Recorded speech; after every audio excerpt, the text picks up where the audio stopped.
Hey there, it's Kay, and thank you so much for joining me for another budget video where today I'll be sharing with you guys my debt update for the end of May 2021. But before I get started, just as always, huge thank you to my returning subscribers. As always, thank you guys for joining me again. It's good to see you. And if you're new to my content, I would really appreciate if you hit the subscribe button down below so that you could follow me on my journey, and also hit the notification bell so that you do know when I upload. All right, let's get into this debt update.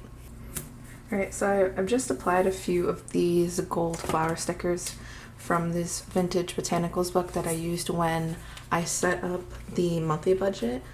And again, you don't need to do this on your budget. I just wanted it to look pretty. I do also need to grab this. We're gonna go back to April and grab our starting balances, which are April's ending balances. So let's go back to April.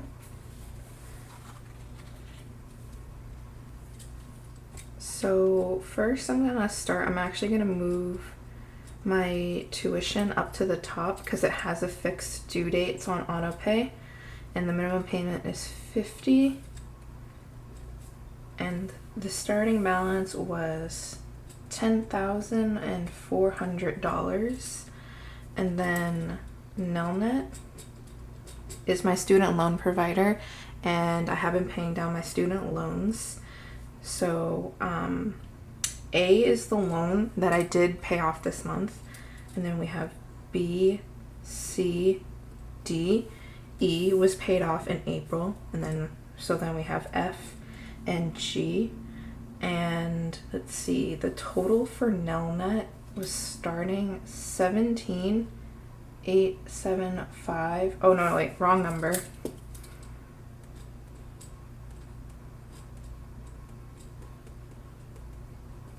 So the total sum of all of my student loan accounts through Nelnet is about $17,000.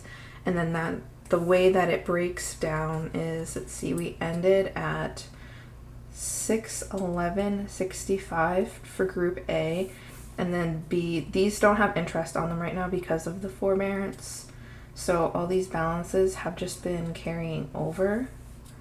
And then 1521.84, 1460.50, and then 3,500 and 6,000. And so when you take these two balances, when you take the sum of these, is where you get $27,345.52. So that's my total debt balance at the beginning of May, which was the end of April. So now we're done with April. We can go back because I need to know now what I actually paid out of my paychecks, and I'll need my calculator. So for Nelnet A, I had $532, and then on the next paycheck, it finished it off with $80, right? Because that was like approximately the $612 that I needed to pay off that Nelnet A. So I'm just gonna put the $611.65, because that just means that there's like 35 cents of change that stayed in my checking account, and it's like not even worth trying to keep track of that. And then I did make an additional payment. I made a big dent. Nelnet D, I made a $400 payment, and I wasn't supposed to start paying that probably until next month because my only goal for May was to originally just pay off Nelnet A, but I had so much money left over, and I was like, you know what? Let's do this. And I get paid bi-weekly, so there was only 2 paychecks to take numbers from.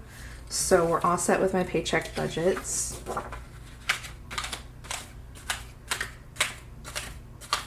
This is why I like the Happy Planner discs. It's just like so satisfying to like, this motion is very satisfying to me. I don't know why. So for the total amount that I paid towards my Nelnet accounts, we just add these together, which would be $1,011.65. And then for the total amount of debt that I paid for the entire month, I'm gonna add the 50 to that and we get 1,061.65. And so for the ending balances, let's see, so we're gonna be 10,350 for my tuition. And then, well, this is gonna be 0 now. And this is just gonna be 1,060.50.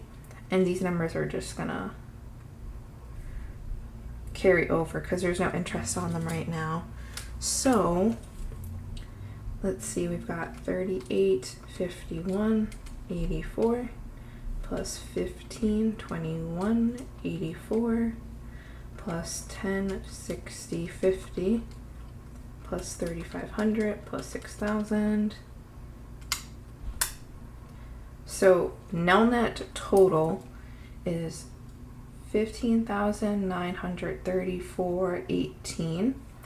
And then we're going to add that to my tuition to get my total debt balance for the end of the month.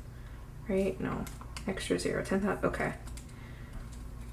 $26,284.18. So I did go down a little bit over $1,000. So 27,345.52. Yeah, so I went down 101, 1061.34, 1061.65. Okay. I have no idea why the math didn't work out all the way, but that's okay. I guess the important thing is that my total went down like I was expecting it to. So I thought this book would have a black arrow. I really wanted a black arrow, but it doesn't. So I'm just gonna take a Sharpie and color over this, and then it'll be a black arrow. So there's my black arrow, and it'll be pointing downwards because I paid down, and I paid down 1,061.34 cents. I'm gonna be using that number from the subtraction from these and not this, because I don't know why. Again, it's probably just like an issue with the cents here, or maybe there was some interest at some point on something last year that got like 30 cents or whatever, but I'm not gonna stress it. So we're gonna come up with plans for June and for July, because we're already in June, so we know what the June plan is. I was going to pay $500 to Nelnet D, which is the next student loan that I was going to be paying off, and I did already take out a huge chunk of it, so it's like about $1,100 left. So 500 into it would take it to about $600, and I think I could probably finagle it to where I could pay it off in July, because I don't have a lot of travel coming up, so I'm probably not going to have like a ton of extra money, but I think I could make it work. So we're going to forecast for July to pay off Nelnet D. Nelnet D. I kind of combined the letters there. It's okay. And that at that point would be approximately what, like 561. So that sounds like a plan there. So there it is. There's my debt update for the end of May 2021, and I'm so excited. I made over $1,000 payments. It's like so good, and I'm so excited to keep going on my journey because I have been sharing my journey so far on YouTube for a year now, and I have definitely made quite a bit of progress so far. So if you made it to the end of the video, thank you so much for watching again. I really appreciate it, and if you're new to my channel, I'd greatly appreciate it if you would subscribe down below because it's free and it really helps me out, and I can't wait to see you in the next video. Peace out.